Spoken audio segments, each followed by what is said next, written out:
नमस्कार। इस वीडियो में हम अध्ययन करेंगे मूल्यांकन, इवैल्यूएशन। मूल्यांकन क्या है, मूल्यांकन का अर्थ और इसके बारे में और भी विभिन्न बातों का हम अध्ययन करेंगे। तो देखिए, मूल्यांकन, जब मूल्यांकन का नाम लेते हैं तो हमारे सामने सीधी सी बात आती है परीक्षा या टेस्ट, और ये शैक्षिक प्रक्रिया का एक अंग है। मूल्यांकन प्रक्रिया क्या है? मूल्यांकन प्रक्रिया भी एक शैक्षिक प्रक्रिया का अंग है, और शिक्षा के आदान प्रदान की जितनी भी क्रियाएं हैं उसमें मूल्यांकन अपना एक विशेष स्थान रखता है, क्योंकि मूल्यांकन के अभाव में हमारे जो शिक्षण की क्रियाएं हैं वो मूल्यहीन हो जाती है।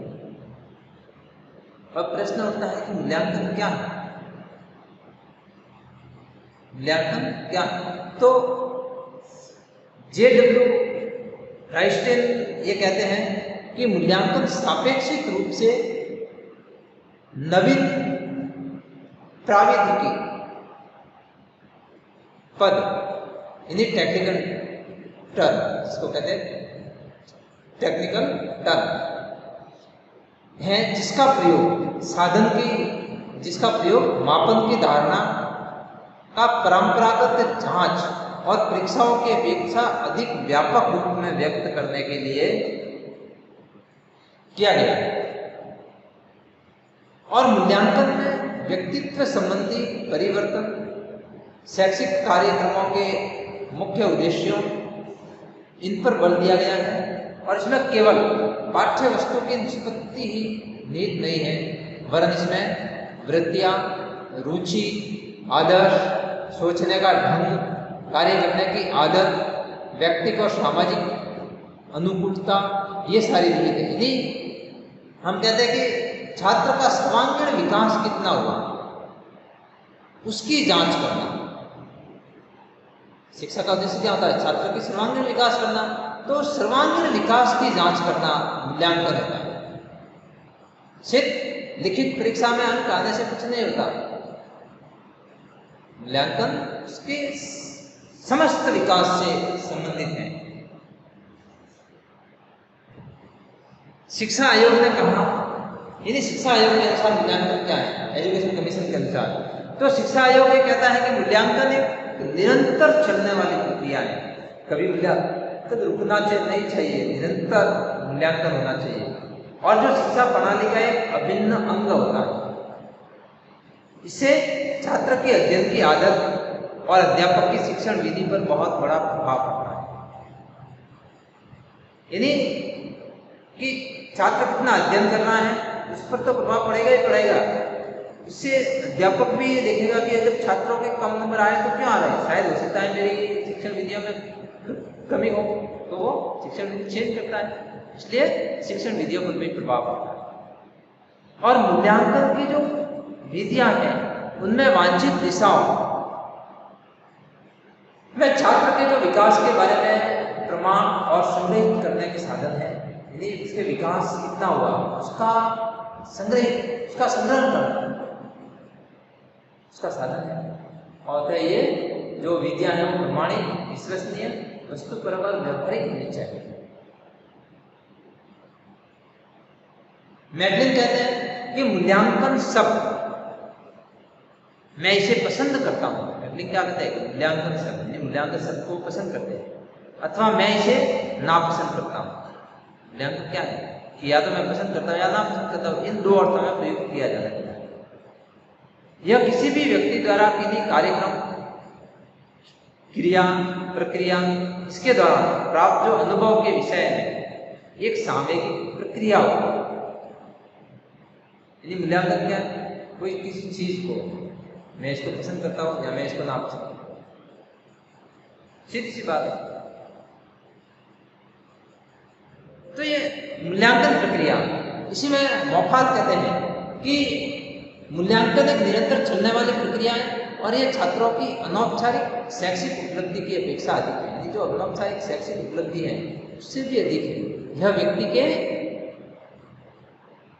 विकास में अधिक रुचि रखता है। यानी व्यक्ति का विकास कितना हुआ है, यह व्यक्ति के विकास को, उनकी भावनाओं, विचारों क्रियाओं से संबंधित वांछित व्यवहार परिवर्तनों के रूप में विकसित करता है।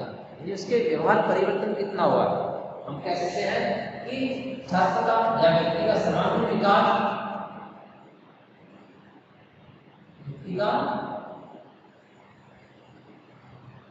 सर्वांगीण विकास कितना हुआ और सर्वांगीण विकास के साथ साथ उसके व्यवहारगत परिवर्तन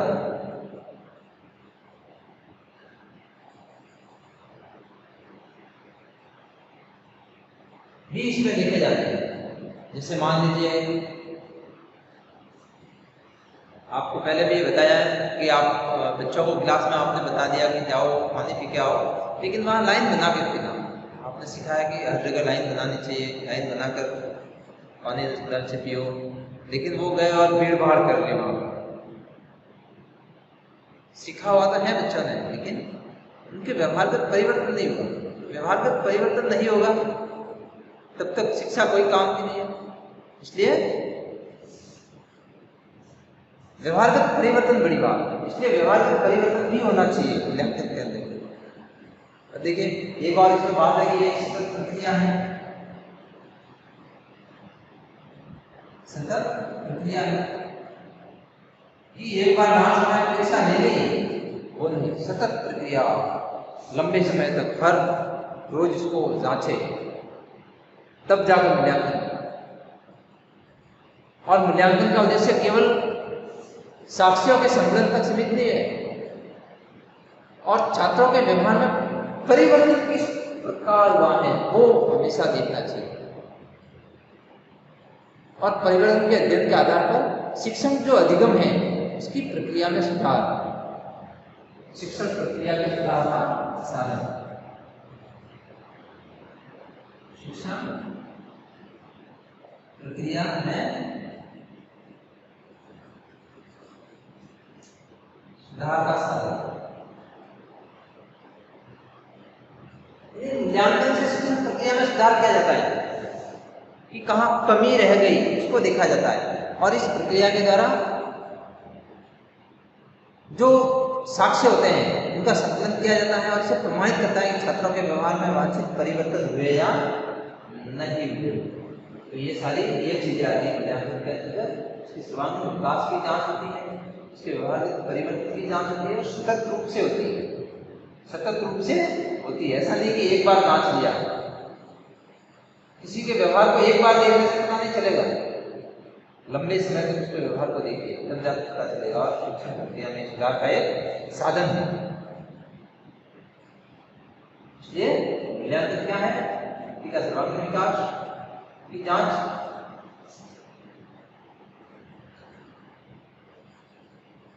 की जांच करना, व्यवहार के परिवर्तन की जांच करना, सतत प्रक्रिया के रूप में जांच,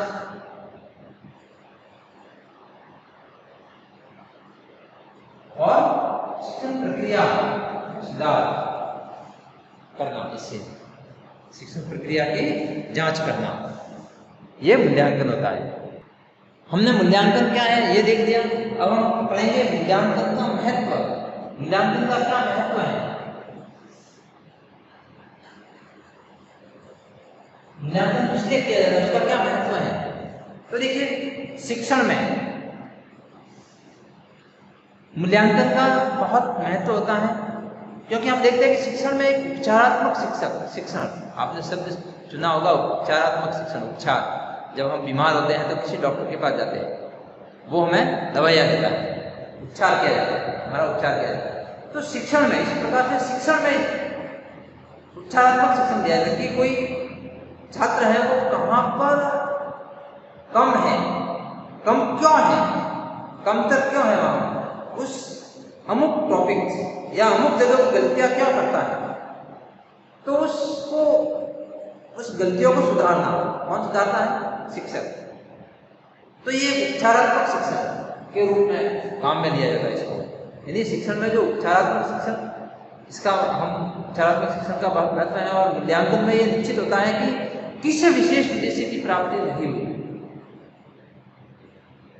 किसी उद्देश्य की प्राप्ति नहीं हुई, और इससे उस उद्देश्य के लिए उपचारात्मक शिक्षण देना, विशेष प्रबंध करना उस उद्देश्य के लिए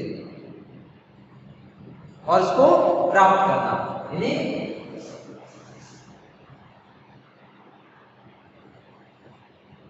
जिस उद्देश्य की प्राप्ति न हो उस उद्देश्य के लिए उपचारात्मक शिक्षण की व्यवस्था करना।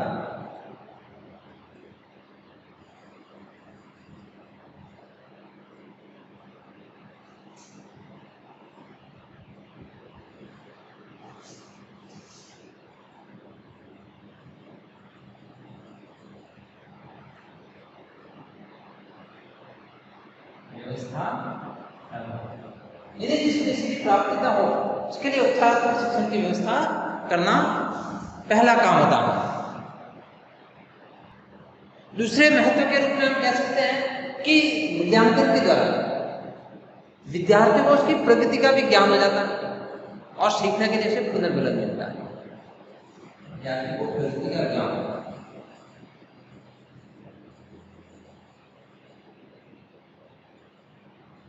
विद्यार्थी की प्रगति का ज्ञान और सीखने के लिए उसको पुनर्बल।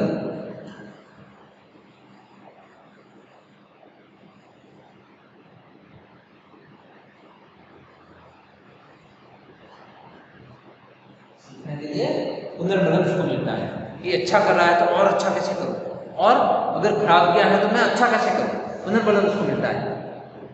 और इसी के साथ साथ शिक्षक को भी अपनी व्यवस्था में आकलन का अवसर मिलता है कि मेरी जो व्यवस्था है, कक्षा व्यवस्था है, मैं जो अध्ययन करवा रहा हूँ क्या वो सही है। इससे अधिगम व्यवस्था के लिए भी पुनर्बल मिलता है। यानी शिक्षण व्यवस्था का आकलन भी इससे होता है।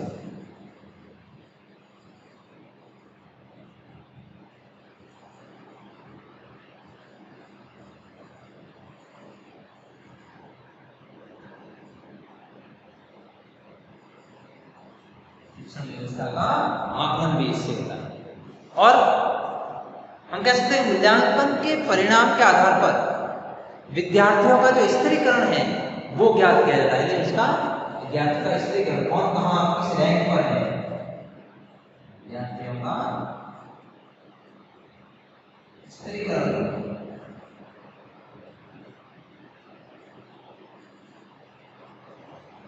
कौन फर्स्ट डिवीजन आया, कौन सेकंड डिवीजन है, इसके कितना परसेंटेज है, कौन फर्स्ट है, कौन सेकंड है, कौन थर्ड है, तो इसका स्तर अच्छे विद्यार्थी कौन कौन है, तो इस प्रकार इसका स्तरीकरण किया जाता है। और मूल्यांकन के द्वारा उद्देश्यों की प्राप्ति की उद्देश्यों का प्राप्त कहाँ किस सीमा तक हुई वो जांचा जाता है। उद्देश्य प्राप्ति की जांच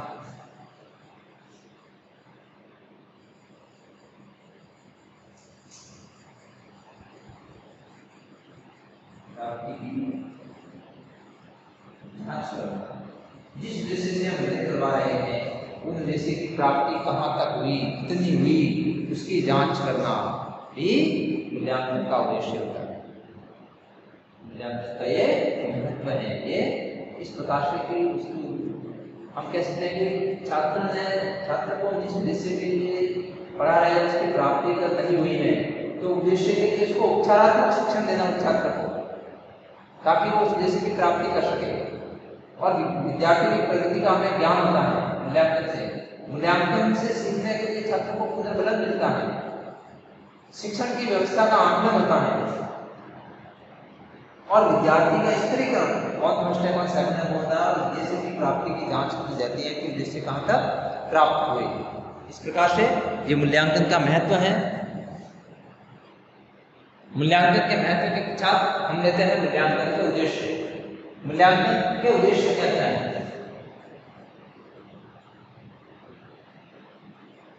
मूल्यांकन के उद्देश्य क्या क्या है? किस उद्देश्य के लिए मूल्यांकन किया जाता है? तो जो शिक्षा में मूल्यांकन का कोई निश्चित उद्देश्य तो नहीं होता, लेकिन उसको निश्चित इस प्रकार किया जाता है कि इसका ये ज्ञात करना कि जो कुछ पढ़ाया गया है, जो कुछ अध्ययन करवाया गया है, वो बालकों द्वारा कितना सीखा गया या नहीं सीखा गया, और सीखा गया तो किस सीमा तक सीखा गया। इससे मूल्यांकन के द्वारा ये सारी बातें ज्ञात होती कि बालकों को कितना पढ़ाया गया, जो पढ़ाया गया है वो सिखाया गया नहीं सिखाया गया, सीखने के बाद इसमें व्यवहार परिवर्तन हुआ कि नहीं हुआ, और कितनी मात्रा में सीखा गया और कितनी मात्रा में उनमें व्यवहार परिवर्तन हुआ। ये सब मूल्यांकन से ही ज्ञात होता है, ये सब मूल्यांकन से ही ज्ञात होता है। तो इन सब बातों को ध्यान में रखते हुए हम कह सकते हैं कि मूल्यांकन के जो उद्देश्य हैं उसमें सबसे पहले हम कहते हैं मूल्यांकन का जो प्रयोग है वो अनुदेशन की प्रभावशीलता जानने के लिए और उसके अनुरूप क्रियाओं के नियोजन, यानी जो हमने अनुदेशन दिया है, जो हमने पढ़ाया है, जो हमने अध्ययन करवाया है, उसको उसकी प्रभावशीलता की जांच करना और उसे अनुरूप क्रियाओं का नियोजन करना। यदि सही ढंग से अगर नहीं सीखा गया तो क्यों नहीं सीखा गया, क्या हमारे पढ़ाने में कहाँ कमी रह गई, और उसको फिर वापस उसका पुनर्नियोजन करना। तो मूल्यांकन अनुदेशन की प्रभावशीलता की जांच क्या है, अनुदेशन के प्रभावशीलता की जांच।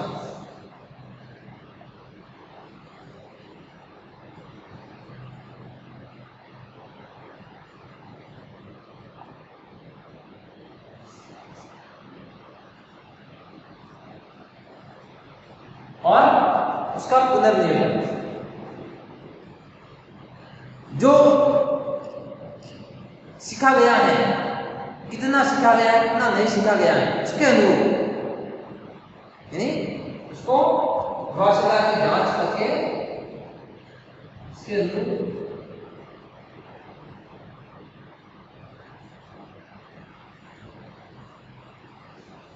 अपनी जो क्रियाएं हैं उसका नियंत्रण कर सकते हैं।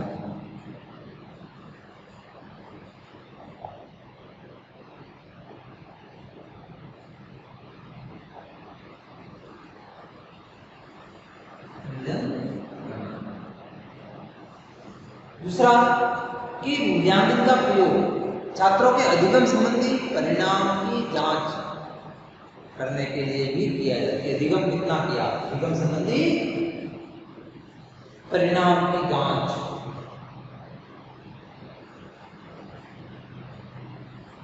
अधिगम संबंधी परिणाम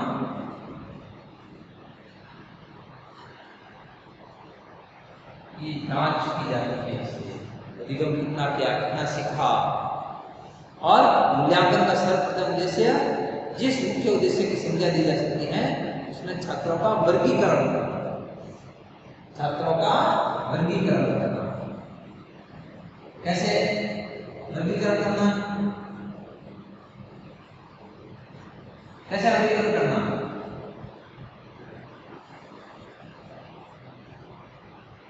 हम निकालते हैं first division, second division, third division, इसके A grade, A plus plus, B, इस तरह से ये सारे ग्रेडिंग सिस्टम क्या है, विद्यार्थियों का वर्गीकरण ही तो है। उसके ए प्लस प्लस बने, यानी 95 के ऊपर है, ए प्लस बने 90 के लगभग है, यानी विद्यार्थियों के वर्गीकरण उस आधार पर किया जाता है। और इसी के साथ साथ मूल्यांकन के आधार पर पाठ्यक्रम और पाठ्यचर्या में संशोधन क्या किया जाए, पाठ्यक्रम और पाठ्यचर्या में संशोधन का आधार, पाठ्यचर्या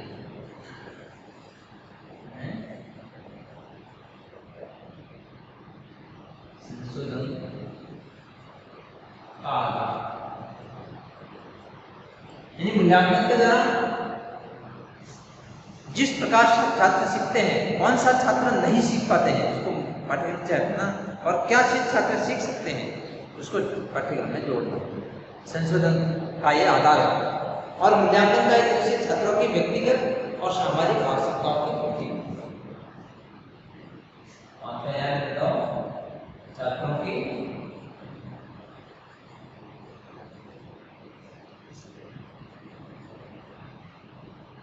व्यक्तिगत और सामाजिक आवश्यकताओं की पूर्ति करना भी होता है।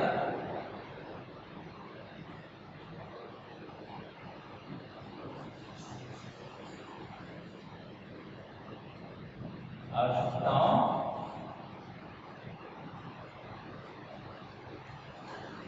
की पूर्ति करना भी होता है कि छात्रों की जो व्यक्तिगत आवश्यकताएं क्या है, छात्रों की सामाजिक आवश्यकता क्या है, उसकी जानकारी मिलती है और उससे फिर उसे उस हिसाब से उसको व्यक्तिगत और सामाजिक आवश्यकताओं की जानकारी लेकर उसकी पूर्ति की जाती है। तो इस प्रकार मूल्यांकन के उद्देश्य में अनुदेशन की उसके जो मैंने पढ़ाया है, जो अनुदेशन किया है, जो शिक्षण कार्य किया है, आवश्यकता की जांच और उसके अनुरूप विभिन्न जो अपनी क्रियाएं हैं उसका नियोजन करना, अधिगम संबंधित परिणामों की जांच करना, छात्रों ने कितना अधिगम किया है, कितना सीखा, छात्रों का वर्गीकरण करना अलग अलग आधार पर, फर्स्ट डिवीजन कितना, सेकंड डिवीजन कितना, थर्ड डिवीजन कितना, या ए ग्रेड कितना, बी ग्रेड कितना, वर्गीकरण करना, पाठ्यक्रम और पाठ्यचर्या में इसके आधार पर संशोधन करना कि छात्र क्या सीख सकते हैं, क्या नहीं सीख सकते, और छात्रों की व्यक्तिगत सामाजिक आवश्यकताओं की पूर्ति करना। थैंक यू, धन्यवाद। आज के लिए इतना ही।